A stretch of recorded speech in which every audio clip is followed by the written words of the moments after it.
11 సంవత్సరాల పాప మిట్టపల్లి హాస్టల్లో.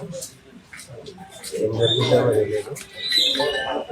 మనం మీతో మీటింగ్ మాకు ఫోన్ వచ్చింది 10:45కి 10:50కి మాకు ఇన్సూరెన్స్ అది అవుతున్నాం. ఏం లేదు సరే మా సంబంధికులు కలిసి ప్రాణాలతో అది హాస్టల్లో ఏం జరిగింది పాప పోస్ట్ మార్టం తర్వాత రిపోర్ట్ నెక్స్ట్. సార్ నా పేరు లత. నేను కేజీబీ సిద్దిపేట అర్బన్లో తెలుగు సిఆర్టీగా పనిచేస్తున్నాను సార్.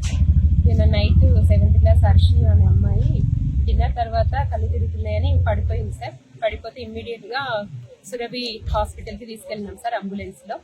అక్కడ వాళ్ళు ట్రీట్మెంట్ చేసి పాప చనిపోయిందని నిర్ధారించారు సార్.